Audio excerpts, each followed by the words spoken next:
Hey, lovely lot, and welcome back to Crime Analyst and the Intelligence Cell.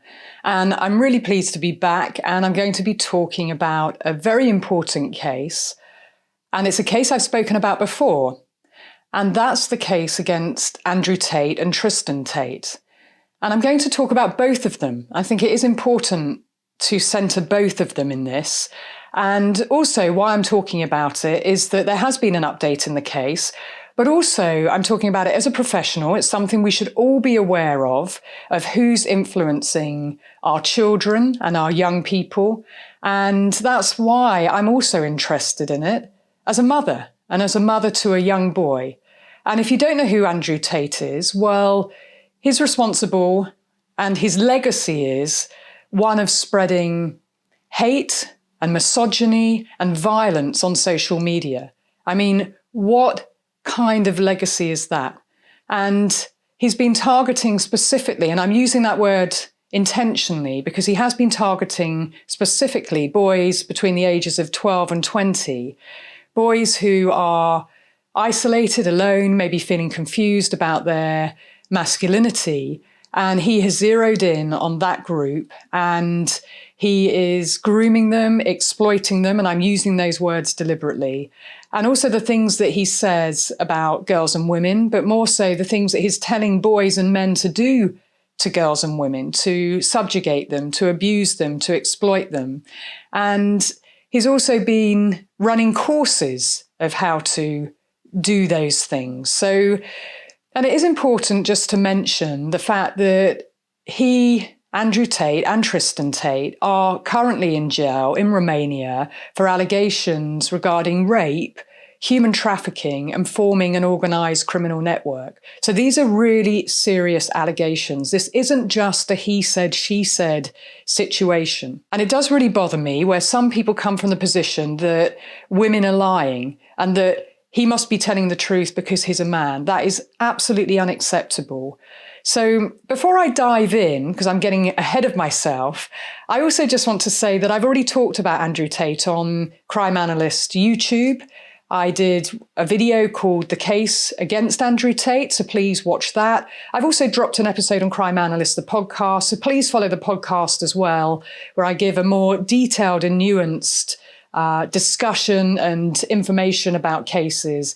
And I've also talked about Andrew Tate with two of my co-hosts on Real Crime Profile, Jim Clemente, a former New York City prosecutor and retired FBI profiler, and Lisa Zambetti, who is the casting director for the CBS show Criminal Minds. So do go over and check those podcasts out as well, and my first video. And I also just want to say a huge thank you to all of you who've been watching my content, subscribing, liking my content and commenting.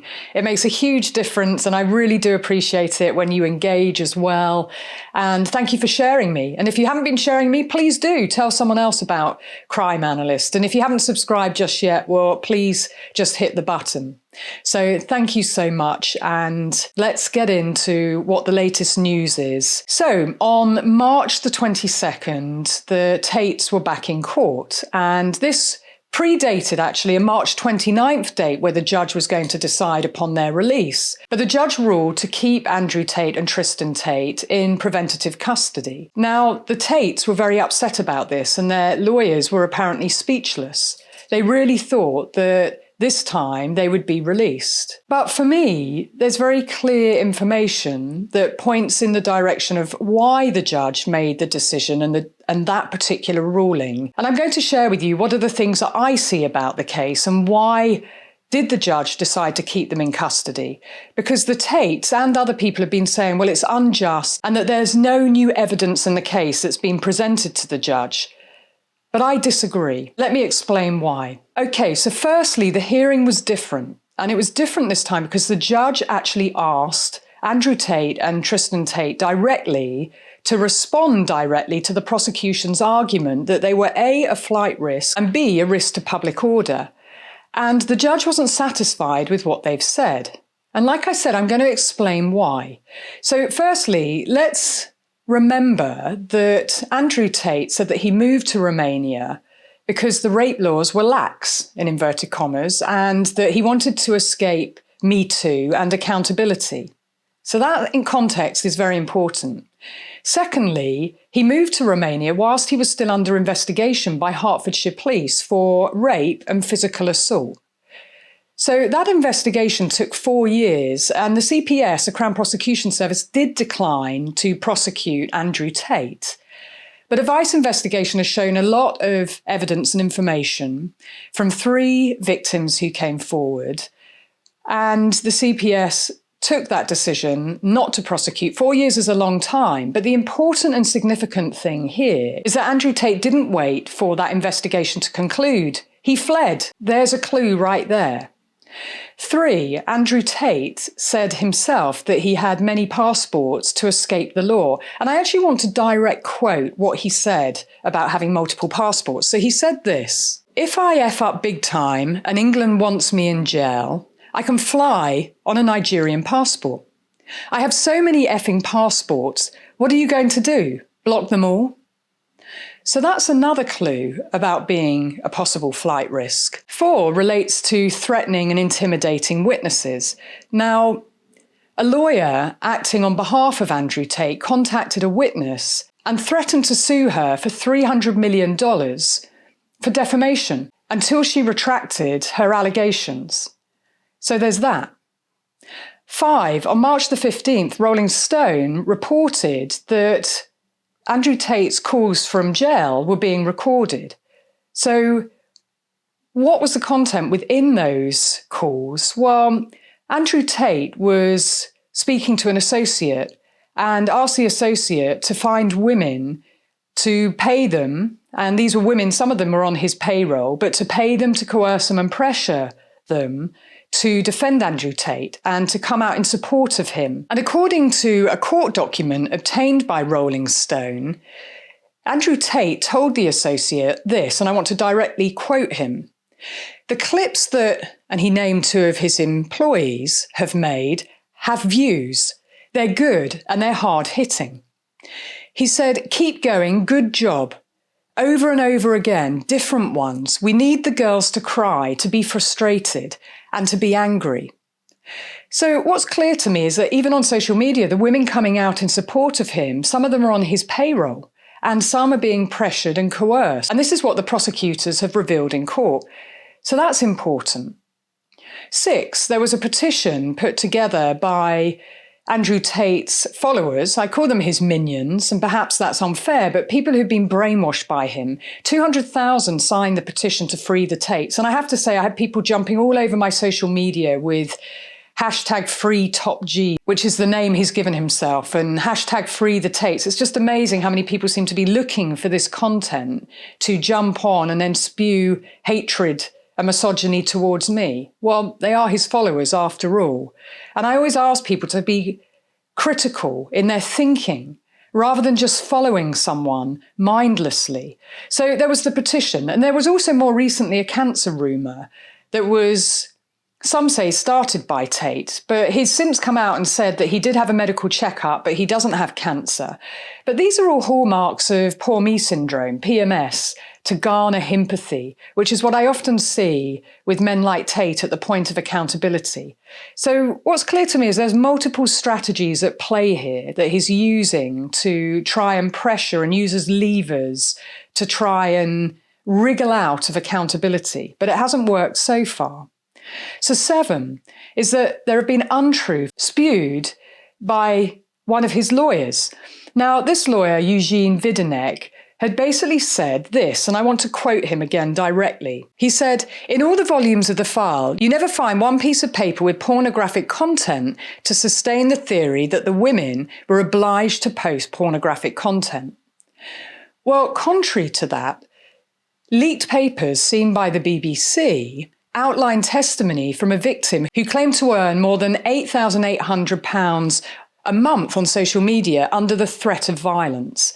And also court papers seen describe debts being used as a form of psychological coercion. 8.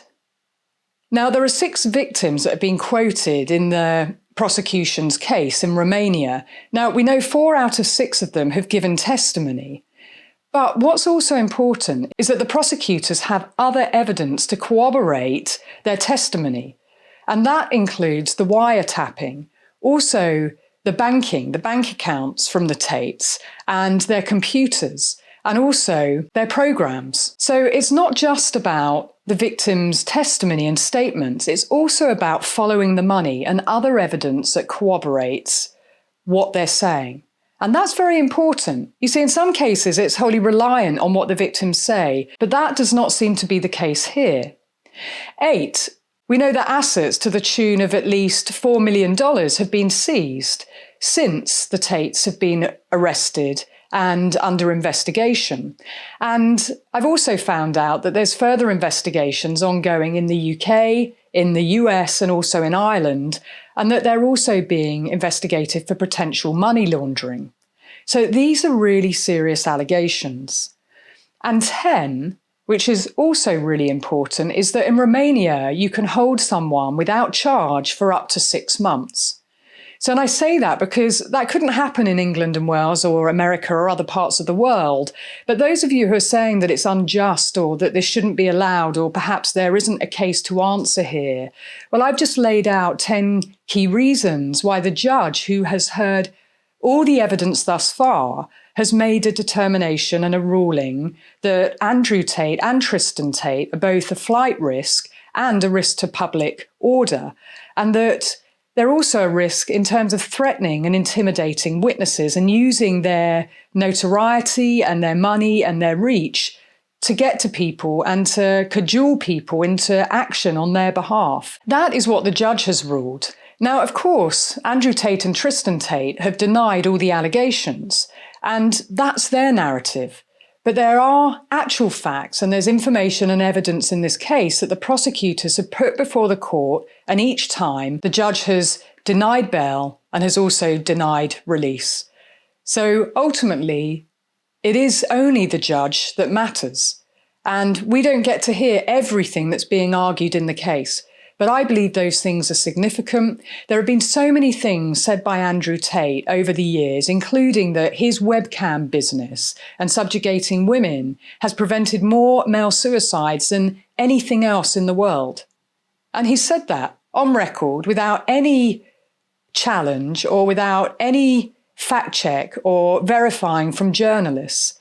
So it really is about time these untruths, these lies, and the misogyny and the extent of their behaviour is exposed. So I do hope that the truth comes to light, and I do hope the decisions made are the right ones based on all the facts and the evidence in the case. The Tates will be back in court at the end of April, so we'll no doubt hear more then. So there's more to come on this case. But I'm going to end there and keep it short and sweet. And until next time, be curious, ask questions, and always trust your instincts.